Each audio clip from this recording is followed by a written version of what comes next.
هعلمك النهارده ازاي تشتري كارت شاشه مستعمل وازاي تعمل له فحص وتتاكد ان كارت الشاشه اللي انت هتشتريه سليم بنسبه 100% ان شاء الله. فيديو النهارده هديك فيه عصاره خبرتي حرفيا، وانا محمد من قناه سيليكون. انزل اشترك في القناه، يلا نفسي اوصل 1000 مشترك، ويلا على الفيديو على طول. اول حاجه، انت هتشتري الكارت ازاي؟ عندك اختيارين، يا اما هتشتري الكارت من شخص معين او هتشتري الكارت من محل. انا بالنسبه لي كمحمد هشتريه من الشخص. ليه؟ اول حاجه الكارت هيكون استخدام شخصي، يعني مش مستخدم في التعدين. ثانيا لما تشتري الكارت من شخص هيكون طبعا ارخص من المحلات. وثالثا الكارت غالبا هيكون معاه الكرتونه والفاتوره بتاعته، وده مهمين جدا. هشرح لك اهميتهم بس قدام في الفيديو. تاني خيار ان في ناس عادي ممكن ترضى تشتري من المحلات، مفيش مشكله، بس انا كمحمد انصحك يا تشتري من محل واخد تقييم عالي او حد يعني مرشحولك اشترى منه قبل كده وحصل معاه مشكله ورجع له القطعه في خلال فتره الضمان،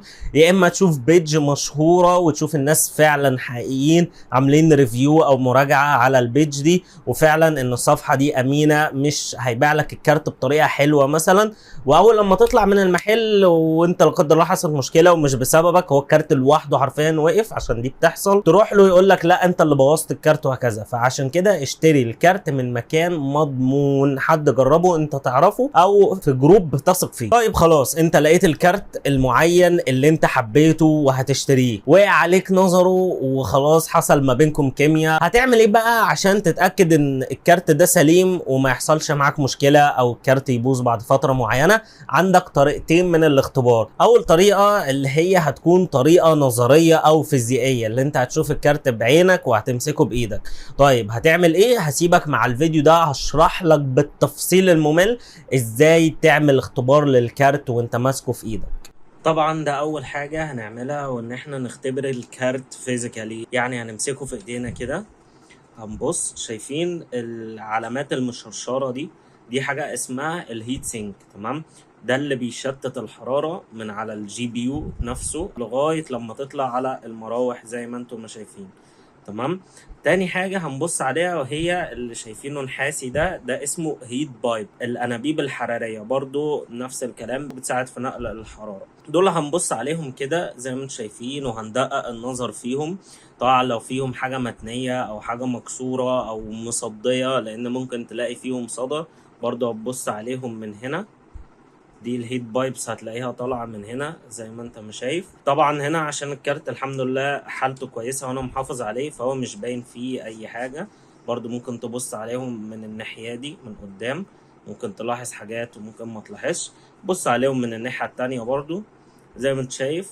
هنا طبعا هتلاقي تانية، بس دي هي جاية من المصنع كده لان انا شاري كارت جديد يعني، والتانية دي مش مسببة اي مشكلة او صدى او حاجة زي كده. ده زي ما قلت لك بينقل الحرارة بس انت يستحسن طبعا ما تلاقيش التانيات دي.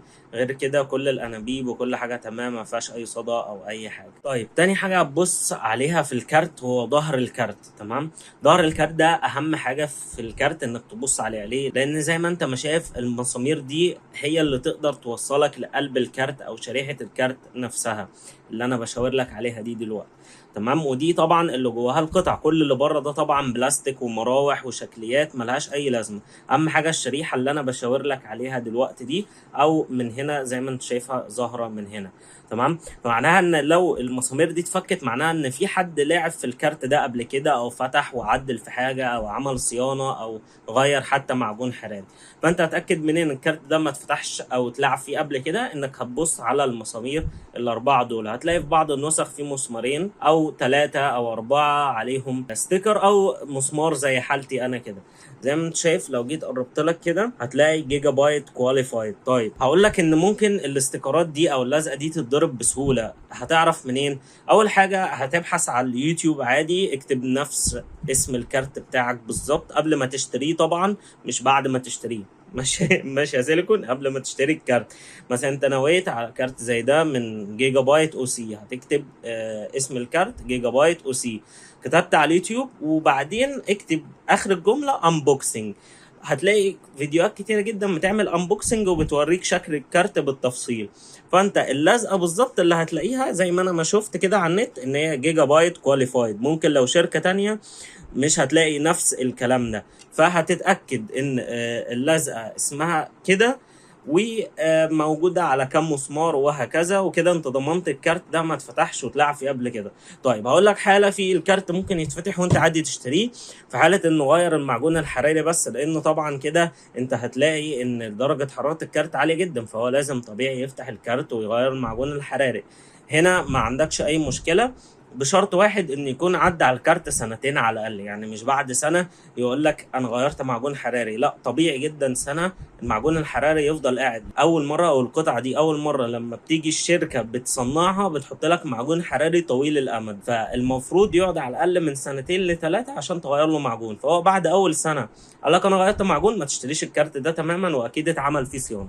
طيب الحالة التانية اللي ممكن يتفتح فيها الكارت واللي هو حصل له صيانة، طبعا ده اوعى تشتريه نهائي نهائي وابعد عنه، لان ممكن شهر ولا حاجة وتلاقي الكارت كله طار منك. هتعرف منين بقى ان الكارت ده حصل له صيانة؟ زي ما انا ما هحط لك دلوقتي صورة جايبها من على النت، لان طبعا انا مش هفتح لك الكارت ده، تمام؟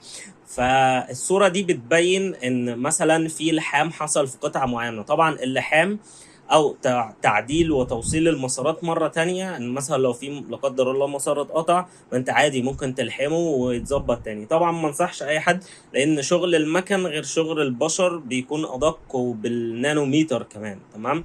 فانت زي ما انت ما شايف في الصور الحاجات دي كده ملعوب فيها، فانت اوعى تاخد حاجه زي كده. طبعا لو الكارت مفتوح وانت هتيجي تشتريه، هتستأذن من اللي انت بتشتريه منه، قول له معلش بما ان هو كده كده مفتوح، هتشوف الشريحه بتاعه الكارت، هتشوف البورد كلها بتاعه الكارت. اخر حاجتين على السريع كده في اختبار الكارت وهو في ايدك. اول حاجه هتوصل الكارت زي ما انت شايف دي المنافذ، فانت هتعمل ايه في المكان اللي انت بتجرب فيه الكارت؟ هتقول له معلش عايز اجرب كل المنافذ شغاله ولا لا. هتجربهم زياده تاكيد ان المنافذ دي مفيش حاجه فيها محروقه من جوه. وطبعا ما تنساش تسال على فاتوره الكارت وهل في ضمانه قد ايه وهو جايبه منين، سواء مثلا جايبه من محل عادي ولسه الكارت فيه ضمان، او جايبه من بره مصر فبالتالي ضمان دولي، فانت اساله على الفاتوره اللي جايب بيها الكارت من بره. خلاص خلصنا الاختبار الفيزيائي، او انت مسكت الكارت وفحصت الكارت من كل حاجه. عندك هنا تاني اختبار وهو الاختبار التقني.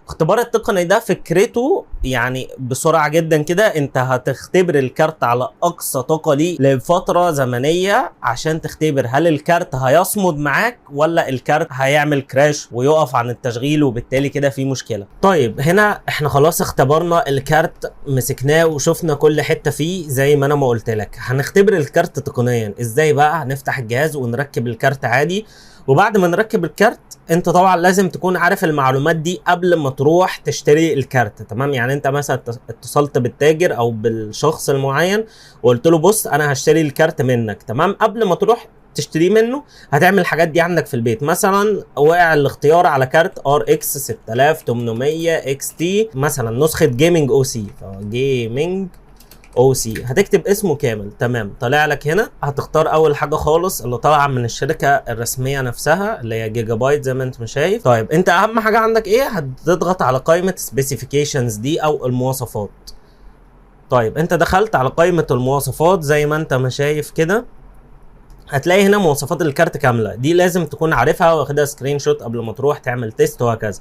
اما الحاجات اللي انت لازم تعرفها، البوست كلوك 2285 دي، والجيم كلوك، وطبعا هتحتاج تعرف ايه تاني؟ هتحتاج تعرف الباور كونسامبشن اللي هو استهلاك الطاقة. طيب كويس ان هو طلع معايا هنا انه مفيش استهلاك الطاقة على الموقع الرسمي بتاع نسخة الكارت. عندك طريقة تانية تعرف الكارت ده بيستهلك طاقة قد ايه، نكتب تيك باور اب RX 6800 XT، تمام؟ بس انا عشان عايز احتفظ بالصفحة دي فهاخد دي كوبي وهاجي هنا انقلها بيست في مكان تاني، تمام؟ زي ما انت شايف هطلع لك الصفحة دي، هتيجي هنا تنزل تنزل تنزل، عايزين نشوف استهلاك الطاقة. زي ما انت شايف هنا كاتب لك ان هو 300 واط، الكارت ده بيستهلك 300 واط من الباور سبلاي. طيب هنحتفظ بالصفحتين دول لان هم مهمين جدا، الصفحتين دول، تمام؟ بعدين هنيجي هنا زي ما شايف في اليوتيوب هنكتب اسم الكارت بتاعنا اللي احنا اخترناه مثلا اللي هو RX 6800 XT وبعديها جيمنج تيست. طبعا من صفحة اليوتيوب دي هعرف حاجة معينة واللي هي درجة حرارة كارت الشاشة ده، تمام؟ فانا مثلا هعدي اي لعبة ايا كانت، هنشوف درجة الحرارة فين. الجي بي يو تمبريتشر هنا كانت 71 درجة. تمام. هنيجي مثلا في فيديو تاني برضو عشان نعرف ان القنوات دي صادقة ولا لا. تلاقينا درجة حرارة كارت الشاشة 74 درجة. ودرجة حرارة كارت الشاشة ده زي ما انت شايف كده حوالي من 70 لغاية 75 درجة. ده طبعا خلي بالك ان القنوات دي بره مصر، فغالبا هتكون درجة الحرارة في مصر اعلى من كده، او لو دولة عربية ومش مركب تكييف برضو هتكون اعلى من كده شوية. تمام. هتحتاج بقى ايه تاني؟ اخر حاجة وهو برنامج فير مارك. تمام. فانت هتبحث كده زي ما انا بعمل معاك فير مارك، وهيطلع لك اول ناتج. هتدوس على داونلودز وتحمل البرنامج عادي جدا. طبعا البرنامج هيكون اتسطب معاك زي ما انت شايف الايقونة دي، فانا هدوس عليها دبل كليك. زي ما انت شايف طلعت لي القائمة دي. ثانية اجيبها لك قدامك عشان تشوف كويس. طيب القائمة دي زي ما انت شايف قارئ اسم الكارت ودرجة حرارة الكارت الحالية. وهنا طبعا البرنامج ده بيعمل اختبار. فانت هتعمل ايه؟ لازم مثلا انا عندي الجهاز هنا او الكارت ده موجه لدقة ال 4K. تمام. فانا هقوم جايب هنا ال 4K اللي هي الدقة دي. ممكن اشغله عادي على 2K اللي هو الدقة دي برضو مفيش مشكلة، بس انا عايز اضغط الكارت على اقصى طاقة ليه. بس ده الكارت ده عشان بس ما تفهمش غلط موجه لل 4K، فانا عادي اضغطه على دقة ال 4K. لو الكارت بتاعك موجه لل 2K اضغطه على ال 2K هيستخدمه بكامل قوته ما تقلقش. تمام. انما ما يبقاش الكارت موجه لدقة ال 2K وانت تستخدمه على ال 4K. فانا مثلا هدوس اهو، وبعدين هخلي انتي اليزنج اعلى حاجه عشان استخدم الكارت بكامل قوته. طبعا قبل ما ادوس على الجي بي يو ستريس تيست في فيديو انا هحطه لك في الاي فوق دلوقتي، واللي هو برنامج ام اس اي افتر بيرنر عشان تعرف قراءات الكارت بتاعك. فانا كده كده زي ما قلت لك هحط لك لينك الفيديو. انا عندي مطبق الطريقه وخلاص. هشغل البرنامج على طول عشان اعرف القراءات المظبوطه، وبعدين هروح على الجي بي يو ستريس تيست وبعدين هدوس على جو. تمام. زي ما انت ما شايف كده ان دي قراءات الكارت.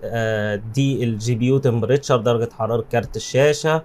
النسبة المستهلكة من كارت الشاشة كده. كارت الشاشة أنا مستخدمه بكامل قوته 99%، ودي سرعة الكارت وصل لغاية 2200 ميجا هرتز تقريبا، وده سحب الطاقة 263 واط. ودي سرعة المراوح، نسبة سرعة المراوح، ودي سرعة المراوح نفسها اللي هي 2600 قول 2600 2700 دورة في الدقيقة.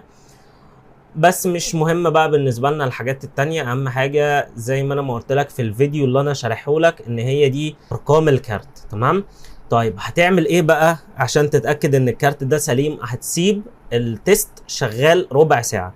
طيب تمام. انا كده كده الحمد لله متاكد ان كارتي سليم. هجيب دي كده على جنب، ما تنزلهاش يا عزيزي، ما تنزلهاش. ماشي. خليها بس كده، شدها على جنب زي ما انا ما شدها كده عادي. نزل دي وهتخش تاني على الصفحات اللي انا قلت لك ما تخرجش منها. اقفل عادي فير مارك انا مش محتاجه. طيب زي ما انت ما شايف مواصفات الكارت قلت لك هاتها. تمام. هتلاقي هنا ان البوست كلوك بتوصل لغايه 2285 ميجا هرتز. فهنا زي ما انت ما شايف الكارت معايا وصل لغايه 2000، كان وصل لغايه 2200 ودلوقتي هو حوالي 2200 برضو. عادي هتلاقي فرق بسيط ما دام 150 ميجا هرتز عادي طبيعي. انما لو لقيت الرقم فرق شاسع ما بين الرقمين، يعني مثلا الرقم ده 2000 وانت لقيت 1500، لا كده كتير جدا، كده في حاجه غلط في الكارت. تمام. ده بس لازم تاخد بالك منها. طيب هتلاقي استهلاك الطاقه 300. طبعا في حابب انوه على حاجه، 300 ده اقصى استهلاك طاقه، بس عادي ممكن تفتح ليميت الباور بتاعك وتشغله على 300 واط عادي جدا. بس انا لا، مشغل الكارت على طبيعته، مش عايز استهلك الكارت بالكامل، فعادي هتلاقيه 265 واط زي ما انت شفت على اليوتيوب.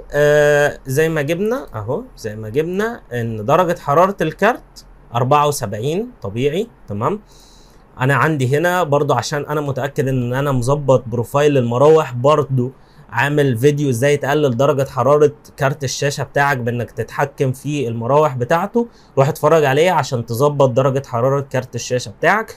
فانا عامل البروفايل بحيث ان هي ما تزيدش عن 73 74 درجه. فعشان كده زي ما انت شايف درجات الحراره متساويه بالظبط يعتبر، او انا كمان اقل منه.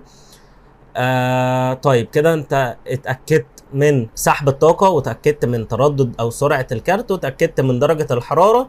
طبعا لازم تسيبه ربع ساعة. انا هنا زي ما بقولك عشان انا متأكد من الكارت بتاعي، فعادي هتست معاك دلوقتي كل حاجة لايف عشان ما تقولش ان انا بلعب في ارقام. فبس كده. وطبعا الكارت مستهلك بالكامل، لازم برضو الكارت يكون مستهلك بالكامل في التست. فبس كده انت اتأكدت ان الكارت معاك سليم بعد ما تعدي الربع ساعة. شوف بأكد عليك، لازم تعدي ربع ساعة. وبس كده احنا اختبرنا الكارت حرفيا من حيث كل حاجة. وكارت كده ان شاء الله يكون معاك تمام. لو اي حاجة انا قلت لك عليها مش زي ما قلت لك عليها في الكارت اللي انت هتشتريه، ما تشتريش الكارت ده، كده يبقى في مشكلة، ما تشتروش احسن لك. فكده خلصنا الفيديو. اتمنى تكونوا استفدتوا من الفيديو وفهمتوا ازاي تعملوا تيست لكارت الشاشة. اخر حاجة، نفسي اوصل ل1000 مشترك. انزل حط اشتراك وانشر الفيديو في كل مكان عشان كل اللي بيحبوا المجال ده يستفادوا من الفيديو. كان معاكم اخوكم سيليكون محمد من قناتكم. ما تنسوش فلسطين من دعوتكم. مع السلامة.